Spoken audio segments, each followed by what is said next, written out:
Deuteronomy 9. Israel, listen to me.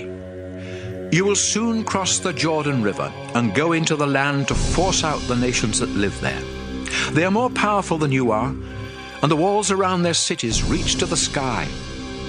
Some of these nations are descendants of the Anakim. You know how tall and strong they are, and you've heard that no one can defeat them in battle. But the Lord your God has promised to go ahead of you, like a raging fire burning everything in its path. So when you attack your enemies, it will be easy for you to destroy them and take their land. After the Lord helps you wipe out these nations and conquer their land, don't think he did it because you are such good people. You aren't good. You are stubborn. No, the Lord is going to help you because the nations that live there are evil, and because he wants to keep the promise he made to your ancestors Abraham, Isaac, and Jacob. Don't ever forget how you kept rebelling and making the Lord angry the whole time you were in the desert. You rebelled from the day you left Egypt until the day you arrived here. At Mount Sinai, you made the Lord so angry that he was going to destroy you. It happened during those 40 days and nights that I was on the mountain, without anything to eat or drink. He had told me to come up there, so he could give me the agreement he made with us. And this agreement was actually the same 10 commandments he had announced to you when he spoke from the fire on the mountain. The Lord had written them on 2 flat stones with his own hand. But after giving me the 2 stones, he said, "Moses, hurry down the mountain to those people you led out of Egypt. They have already disobeyed me and committed the terrible sin of making an idol. I've been watching the Israelites, and I've seen how stubborn and rebellious they are. So don't try to stop me. I am going to wipe them out, and no one on earth will remember they ever lived. Then I will let your descendants become an even bigger and more powerful nation than Israel." Fire was raging on the mountaintop as I went back down, carrying the 2 stones with the commandments on them. I saw how quickly you had sinned and disobeyed the Lord your God. There you were, worshipping the metal idol you had made in the shape of a calf. So I threw down the 2 stones and smashed them before your very eyes. I bowed down at the place of worship and prayed to the Lord without eating or drinking for 40 days and nights. You had committed a terrible sin by making that idol, and the Lord hated what you had done. He was angry enough to destroy all of you, and Aaron as well. So I prayed for you and Aaron as I had done before, and this time the Lord answered my prayers. It was a sin for you to make that idol, so I threw it into the fire to melt it down. Then I took the lump of gold, ground it into powder, and threw the powder into the stream flowing down the mountain. You also made the Lord angry when you were staying at Taberah, at Massa, and at Kibroth-Hattaavah. Then at Kadesh Barnea the Lord said, "I am giving you the land, so go ahead and take it." But since you didn't trust the Lord, you rebelled and disobeyed his command. In fact, you've rebelled against the Lord for as long as he has known you. After you had made the idol in the shape of a calf, the Lord said he was going to destroy you. So I bowed down in front of the sacred tent for 40 days and nights, and I prayed, "Our Lord, please don't wipe out your people." You used your great power to rescue them from Egypt and to make them your very own. Israel's ancestors, Abraham, Isaac, and Jacob, obeyed you faithfully. Think about them and not about Israel's stubbornness, evil, and sin. If you destroy your people, the Egyptians will say, "The Lord promised to give Israel land, but he wasn't powerful enough to keep his promise. In fact, he hated them so much that he took them into the desert and killed them." But you, our Lord, chose the people of Israel to be your own, and with your mighty power you rescued them from Egypt. Deuteronomy 10. The Lord told me to chisel out 2 flat stones, just like the ones he had given me earlier. He also commanded me to make a wooden chest, then come up the mountain and meet with him. He told me that he would write the same words on the new stones that he had written on the old ones I broke, and that I could put these stones in the sacred chest. So I made a chest out of acacia wood. And I chiseled 2 flat stones like the ones I broke. Then I carried the stones up the mountain, where the Lord wrote the 10 commandments on them, just as he had done the first time. The commandments were exactly what he had announced from the fire, when you were gathered at the mountain. After the Lord returned the stones to me, I took them down the mountainside and put them in the chest, just as he had commanded, and they are still there. Later we set up camp at the wells belonging to the descendants of Jachin. Then we moved on and camped at Mosera, where Aaron died and was buried, and his son Eleazar became the priest. Next we camped at Gudgoda, and then at Jotbatha, where there are flowing streams. After I put the 2 stones in the sacred chest, the Lord chose the tribe of Levi, not only to carry the chest, but also to serve as his priests at the place of worship, and to bless the other tribes in his name. And they still do these things. The Lord promised that he would always provide for the tribe of Levi, and that's why he won't give them any land when he divides it among the other tribes. When I had taken the second set of stones up the mountain, I spent 40 days and nights there, just as I had done before. Once again, the Lord answered my prayer and did not destroy you. Instead, he told me, "Moses, get ready to lead the people into the land that I promised their ancestors." People of Israel, what does the Lord your God want from you? The Lord wants you to respect and follow him, to love and serve him with all your heart and soul, and to obey his laws and teachings that I am giving you today. Do this, and all will go well for you. Everything belongs to the Lord your God, not only the earth and everything on it, but also the sky and the highest heavens. Yet the Lord loved your ancestors and wanted them to belong to him. So he chose them and their descendants rather than any other nation, and today you are still his people. Remember your agreement with the Lord and stop being so stubborn. The Lord your God is more powerful than all other gods and lords, and his tremendous power is to be feared. His decisions are always fair, and you cannot bribe him to change his mind. The Lord defends the rights of orphans and widows. He cares for foreigners and gives them food and clothing, and you should also care for them, because you were foreigners in Egypt. Respect the Lord your God, serve only him, and make promises in his name alone. Offer your praises to him, because you have seen him work such terrifying miracles for you. When your ancestors went to live in Egypt, there were only 70 of them. But the Lord has blessed you, and now there are more of you than there are stars in the sky. Deuteronomy 11.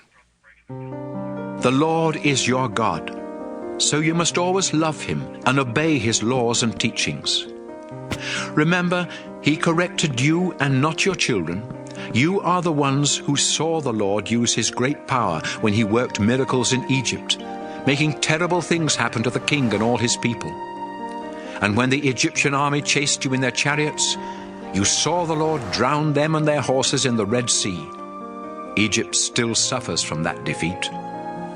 You saw what the Lord did for you while you were in the desert, right up to the time you arrived here. And you saw how the Lord made the ground open up in the middle of our camp, underneath the tents of Dathan and Abiram, who were swallowed up along with their families, their animals, and their tents. With your own eyes you saw the Lord's mighty power do all these things. Soon you will cross the Jordan River, and if you obey the laws and teachings I am giving you today, you will be strong enough to conquer the land that the Lord promised your ancestors and their descendants. It's rich with milk and honey, and you will live there and enjoy it for a long time. It's better land than you had in Egypt, where you had to struggle just to water your crops.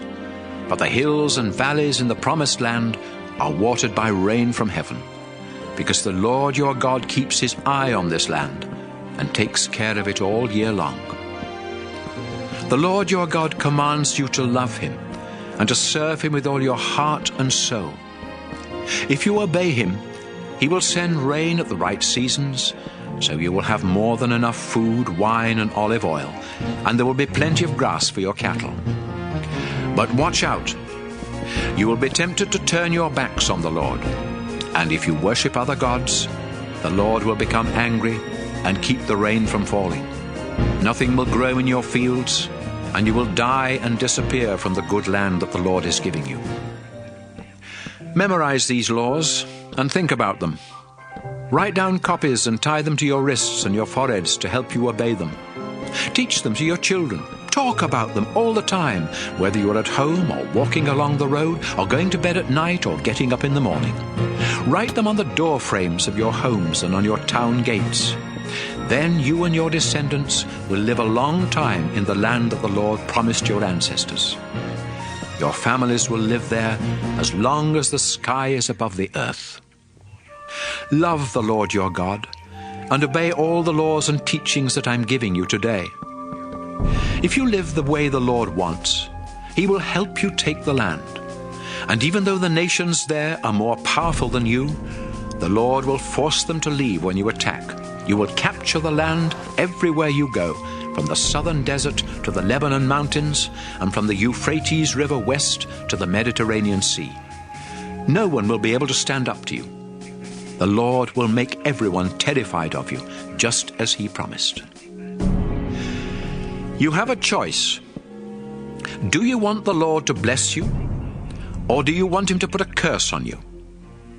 Today I am giving you His laws, and if you obey Him, He will bless you. But if you disobey Him and worship those gods that have never done anything for you, the Lord will put a curse on you.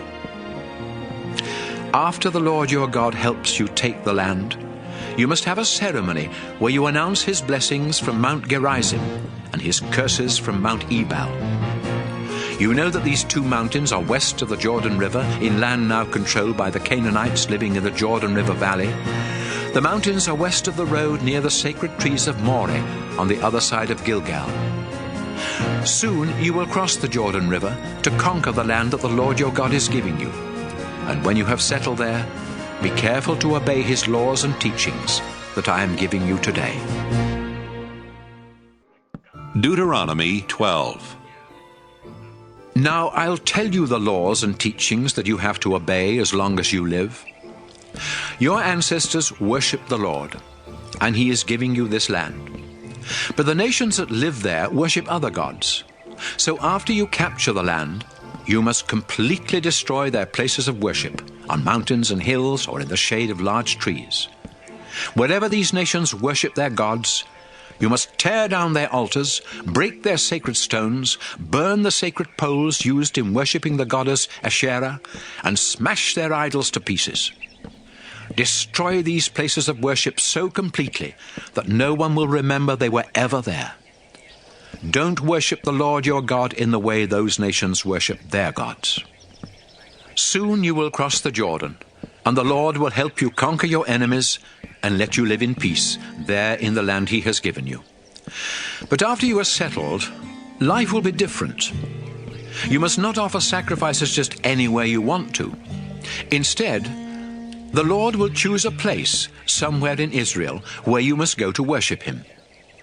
All of your sacrifices and offerings must be taken there, including sacrifices to please the Lord, and any gift you promise or voluntarily give Him. That's where you must also take 1/10 of your grain, wine, and olive oil, as well as the firstborn of your cattle, sheep, and goats. You and your family and servants will eat your gifts and sacrifices and celebrate there at the place of worship, because the Lord your God has made you successful in everything you have done.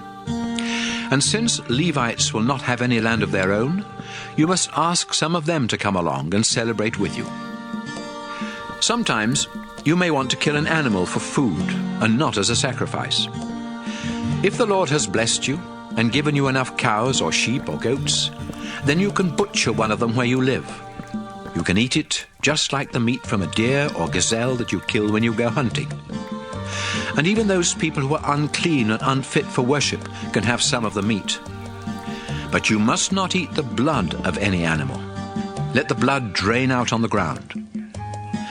The Lord has promised that later on he will give Israel more land, and some of you may not be able to travel all the way from your homes to the place of worship each time you are hungry for meat, but the Lord will give you cattle, sheep, and goats, and you can butcher any of those animals at home and eat as much as you want.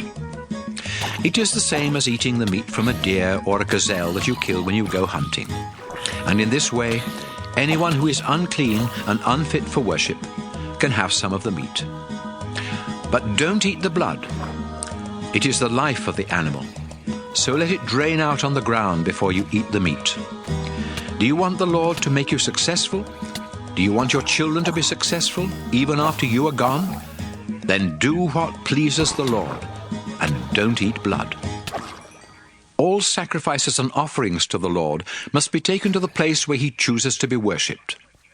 If you offer a sacrifice to please the Lord, all of its meat must be burned on the altar. You can eat the meat from certain kinds of sacrifices, but you must always pour out the animal's blood on the altar. If you obey these laws, you will be doing what the Lord your God says is right and good. Then he will help you and your descendants be successful. Israel, as you go into the land and attack the nations that are there, the Lord will get rid of them, and you can have their land. But that's when you must be especially careful not to ask, how did these nations worship their gods? Shouldn't we worship the Lord in the same way? No, you should not. The Lord hates the disgusting way those nations worship their gods, because they even burn their sons and daughters as sacrifices. Obey all the laws and teachings I am giving you. Don't add any, and don't take any away. Deuteronomy 13. Someday, a prophet may come along who is able to perform miracles or tell what will happen in the future. Then the prophet may say, "Let's start worshipping some new gods, some gods that we know nothing about." If the prophet says this, don't listen. The Lord your God will be watching to find out whether or not you love him with all your heart and soul. You must be completely faithful to the Lord. Worship and obey only the Lord, and do this with fear and trembling, because he rescued you from slavery in Egypt. If a prophet tells you to disobey the Lord your God and to stop worshipping him, then that prophet is evil and must be put to death. Someone else may say to you, "Let's worship other gods." That person may be your best friend, your brother or sister, your son or daughter, or your own dear wife or husband. But you must not listen to people who say such things. Instead, you must stone them to death. You must be the first to throw the stones. Then others from the community will finish the job. Don't show any pity. The gods worshipped by other nations have never done anything for you or your ancestors. People who ask you to worship other gods are trying to get you to stop worshipping the Lord, who rescued you from slavery in Egypt. So put to death anyone who asks you to worship another god. And when the rest of Israel hears about it, they will be afraid, and no one else will ever do such an evil thing again. After the Lord your God gives you towns to live in, you may hear a rumor about one of the towns. You may hear that some worthless people have talked everyone there into worshipping other gods, even though these gods have never done anything for them. You must carefully find out if the rumor is true. Then, if the people of that town have actually done such a disgusting thing in your own country, you must take your swords and kill every one of them, and their livestock too. Gather all the possessions of the people who lived there and pile them up in the marketplace without keeping anything for yourself. Set the pile and the whole town on fire, and don't ever rebuild the town. The whole town will be a sacrifice to the Lord your God.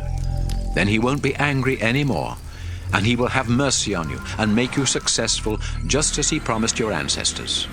That's why you must do what the Lord your God says is right. I am giving you his laws and teachings today, and you must obey them. Deuteronomy 14. People of Israel, you are the Lord's children. So when you mourn for the dead, You must not cut yourselves or shave your forehead. Out of all the nations on this earth, the Lord your God chose you to be his own. You belong to the Lord, so don't behave like those who worship other gods. Don't eat any disgusting animals. You may eat the meat of cattle, sheep and goats, wild sheep and goats, and gazelles, antelopes, and all kinds of deer. It is all right to eat meat from any animals that have divided hooves, and also chew the cud. But don't eat camels, rabbits, and rock badgers. These animals chew the cud but do not have divided hooves. You must treat them as unclean. And don't eat pork, since pigs have divided hooves, but they do not chew their cud. Don't even touch a dead pig. You can eat any fish that has fins and scales. But there are other creatures that live in the water, and if they do not have fins and scales, you must not eat them. Treat them as unclean.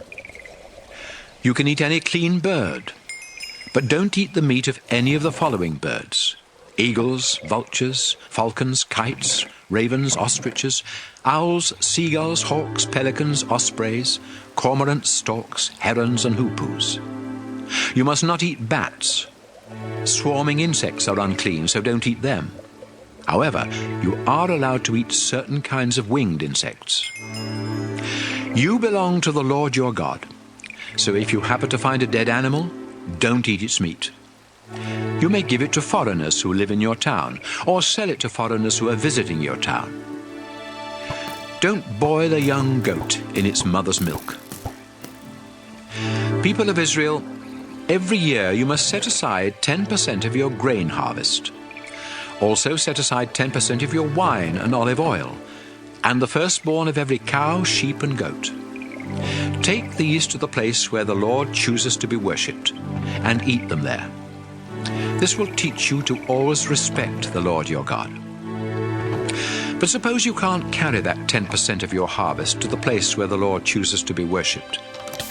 If you live too far away, or if the Lord gives you a big harvest, then sell this part and take the money there instead.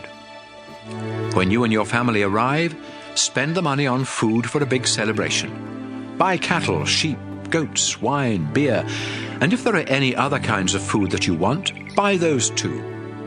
And since people of the Levi tribe won't own any land for growing crops, remember to ask the Levites to celebrate with you. Every third year, instead of using the 10% of your harvest for a big celebration, bring it into town and put it in a community storehouse. The Levites have no land of their own, so you must give them food from the storehouse. You must also give food to the poor who live in your town, including orphans, widows, and foreigners. If they have enough to eat, then the Lord your God will be pleased and make you successful in everything you do. Deuteronomy 15. Every 7 years, you must announce, "The Lord says loans do not need to be paid back." Then, if you have loaned money to another Israelite, you can no longer ask for payment. This law applies only to loans you have made to other Israelites. Foreigners will still have to pay back what you have loaned them. No one in Israel should ever be poor. The Lord your God is giving you this land, and he has promised to make you very successful if you obey his laws and teachings that I'm giving you today. You will lend money to many nations, but you won't have to borrow. You will rule many nations, but they won't rule you. After the Lord your God gives land to each of you, there may be poor Israelites in the town where you live. If there are, then don't be mean and selfish with your money. Instead, be kind and lend them what they need. Be careful. Don't say to yourself, "Soon it'll be the 7th year, and then I won't be able to get my money back."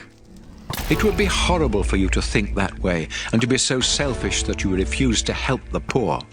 They are your relatives, and if you don't help them, they may ask the Lord to decide whether you have done wrong, and he will say that you are guilty. You should be happy to give the poor what they need, because then the Lord will make you successful in everything you do. There will always be some Israelites who are poor and needy. That's why I am commanding you to be generous with them. If any of you buy Israelites as slaves, you must set them free after 6 years. And don't just tell them they are free to leave. Give them sheep and goats and a good supply of grain and wine. The more the Lord has given you, the more you should give them. I am commanding you to obey the Lord as a reminder that you were slaves in Egypt before he set you free. But one of your slaves may say, I love you and your family, and I would be better off staying with you, so please don't make me leave. Take the slave to the door of your house and push a sharp metal rod through one earlobe and into the door. Such slaves will belong to you for life, whether they are men or women. Don't complain when you have to set a slave free. After all, you got 6 years of service at half the cost of hiring someone to do the work. If the firstborn animal of a cow or sheep or goat is a male, it must be given to the Lord. Don't put firstborn cattle to work or cut wool from firstborn sheep. Instead, each year you must take the firstborn of these animals to the place where the Lord your God chooses to be worshipped. You and your family will sacrifice them to the Lord and then eat them as part of a sacred meal. But if the animal is lame or blind or has something else wrong with it, you must not sacrifice it to the Lord your God. You can butcher it where you live and eat it just like the meat of a deer or gazelle that you kill while hunting. Even those people who are unclean and unfit for worship can have some. But you must never eat the blood of an animal. Let it drain out on the ground. Deuteronomy 16. People of Israel, you must celebrate Passover in the month of Abib, because one night in that month years ago, the Lord your God rescued you from Egypt. The Passover sacrifice must be a cow, a sheep, or a goat, and you must offer it at the place where the Lord chooses to be worshipped. Eat all of the meat of the Passover sacrifice that same night. But don't serve bread made with yeast at the Passover meal. Serve the same kind of thin bread that you ate when you were slaves suffering in Egypt, and when you had to leave Egypt quickly.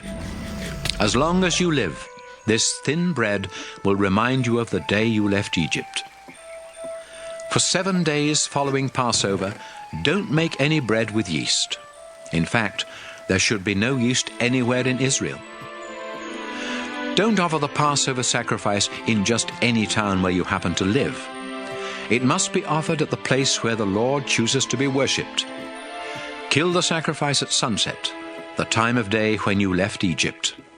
Then cook it and eat it there at the place of worship, returning to your tents the next morning. Eat thin bread for the next 6 days. Then on the 7th day, don't do any work. Instead, come together and worship the Lord. 7 weeks after you start your grain harvest, go to the place where the Lord chooses to be worshipped and celebrate the harvest festival in honor of the Lord your God. Bring him an offering as large as you can afford, depending on how big a harvest he has given you. Be sure to take along your sons and daughters and all your servants. Also invite the poor, including Levites, foreigners, orphans, and widows. Remember that you used to be slaves in Egypt, so obey these laws. After you have finished the grain harvest and the grape harvest, take your sons and daughters and all your servants to the place where the Lord chooses to be worshipped. Celebrate the festival of shelters for 7 days. Also invite the poor, including Levites, foreigners, orphans, and widows. The Lord will give you big harvests and make you successful in everything you do. You will be completely happy, so celebrate this festival in honor of the Lord your God.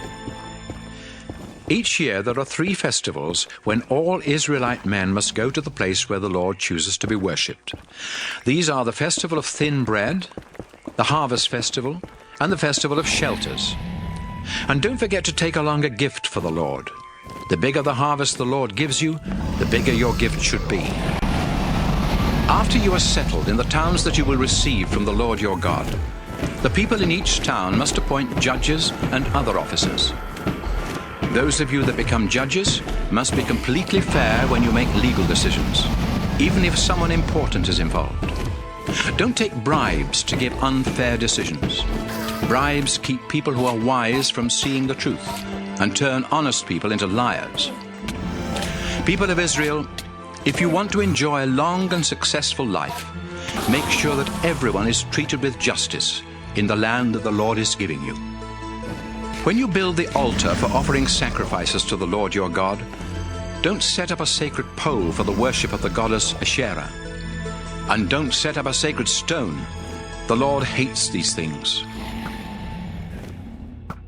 Deuteronomy 17. If an ox or a sheep has something wrong with it, don't offer it as a sacrifice to the Lord your God. He will be disgusted. The Lord your God is giving you towns to live in. But later, a man or a woman in your town may start worshipping other gods, or even the sun, moon, or stars. I have warned you not to worship other gods, because whoever worships them is disobeying the Lord and breaking the agreement he made with you. So when you hear that someone in your town is committing this disgusting sin, you must carefully find out if that person really is guilty. But you will need 2 or 3 witnesses.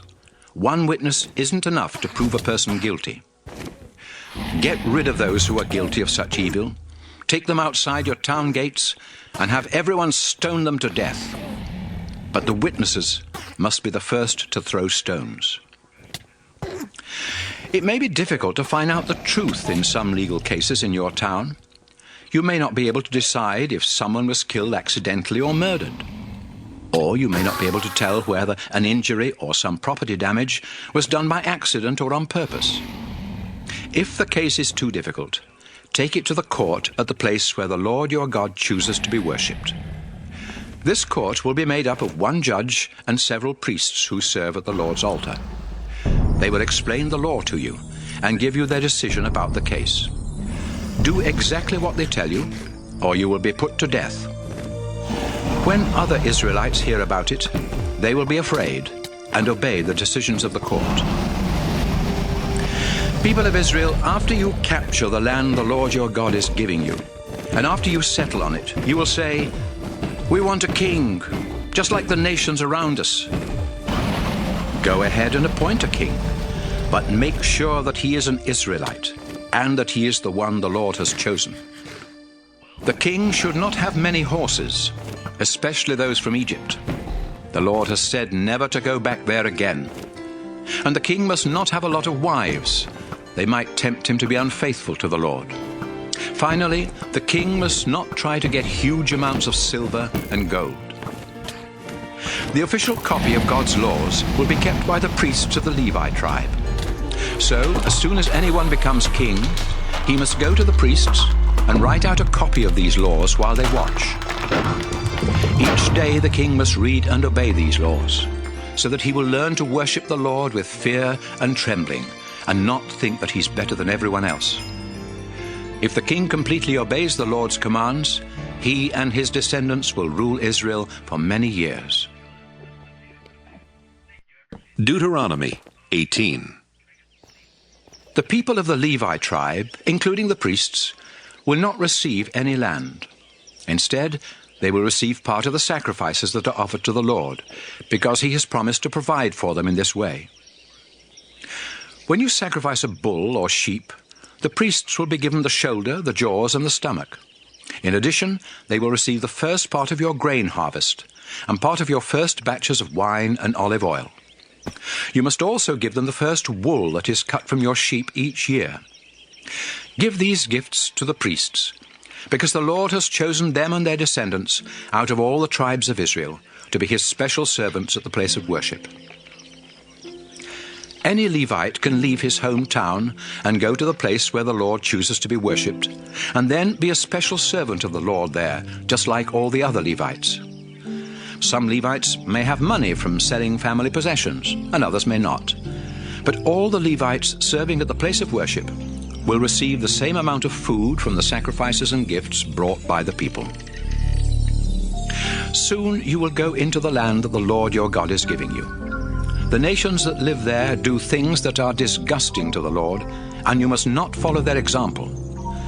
Don't sacrifice your son or daughter, and don't try to use any kind of magic or witchcraft to tell fortunes or to cast spells or to talk with spirits of the dead. The Lord is disgusted with anyone who does these things, and that's why he will help you to destroy the nations that are in the land. Never be guilty of doing any of these disgusting things. You will go in and take the land from nations that practice magic and witchcraft. But the Lord your God won't allow you to do these things. Instead, he will choose one of your own people to be a prophet just like me, and you must do what that prophet says. You were asking for a prophet the day you were gathered at Mount Sinai, and said to the Lord, "Please don't let us hear your voice or see this terrible fire again. If we do, we will die." Then the Lord told me, "Moses, they have said the right thing. So when I want to speak to them, I will choose one of them to be a prophet like you. I will give my message to that prophet who will tell the people exactly what I have said. Since the message comes from me, anyone who doesn't obey the message will have to answer to me. But if I haven't spoken, and a prophet claims to have a message from me, you must kill that prophet. And you must also kill any prophet who claims to have a message from another god." You may be asking yourselves, how can we tell if a prophet's message really comes from the Lord? You will know, because if the Lord says something will happen, it will happen. And if it doesn't, you will know that the prophet was falsely claiming to speak for the Lord. Don't be afraid of any prophet whose message doesn't come from the Lord. Deuteronomy 19. Soon you will go into the land and attack the nations. The Lord your God will destroy them and give you their lands, towns, and homes. Then, after you are settled, you must choose 3 of your towns to be safe towns. Divide the land into 3 regions, with 1 safe town near the middle of each, so that a safe town can be easily reached from anywhere in your land. Then, if one of you accidentally kills someone, you can run to a safe town and find protection from being put to death. But you must not have been angry with the person you killed. For example, suppose you and a friend go into the forest to cut wood. You are chopping down a tree with an axe when the axe head slips off the handle, hits your friend, and kills him. You can run to one of the safe towns and save your life. You don't deserve to die, since you did not mean to harm your friend, but he did get killed, and his relatives might be very angry. They might even choose one of the men from their family to track you down and kill you. If it is too far to one of the safe towns, the victim's relative might be able to catch you and kill you. That's why I said there must be 3 safe towns. Israel, the Lord your God has promised that if you obey his laws and teachings I'm giving you, and if you always love him, then he will give you the land he promised your ancestors. When that happens, you must name 3 more safe towns in the new territory. You will need them, so innocent people won't be killed on your land while they are trying to reach a safe town that is too far away. You will be guilty of murder if innocent people lose their lives because you didn't name enough safe towns in the land the Lord your God will give you. But what if you really do commit murder? Suppose one of you hates a neighbor. So you wait in a deserted place, kill the neighbor, and run to a safe town. If that happens, the leaders of your town must send messengers to bring you back from the safe town. They will hand you over to one of the victim's relatives, who will put you to death. Israel, for the good of the whole country, you must kill anyone who murders an innocent person. Never show mercy to a murderer. In the land the Lord is giving you, there are already stones set up to mark the property lines between fields. So don't move those stones. Before you are convicted of a crime, at least 2 witnesses must be able to testify that you did it.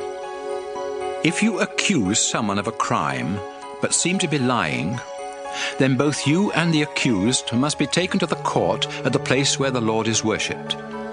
There the priests and judges will find out if you are lying or telling the truth. If you are lying and the accused is innocent, then you will be punished without mercy. You will receive the same punishment the accused would have received if found guilty, whether it means losing an eye, a tooth, a hand, a foot, or even your life. Israel, the crime of telling lies in court must be punished. And when people hear what happens to witnesses that lie, everyone else who testifies in court will tell the truth. Deuteronomy 20. If you have to go to war, you may find yourselves facing an enemy army that is bigger than yours and that has horses and chariots. But don't be afraid. The Lord your God rescued you from Egypt, and he will help you fight. Before you march into battle, a priest will go to the front of the army and say, "Soldiers of Israel, listen to me. Today, when you go into battle, don't be afraid of the enemy, and when you see them, don't panic. The Lord your God will fight alongside you and help you win the battle." Then the tribal officials will say to the troops, If any of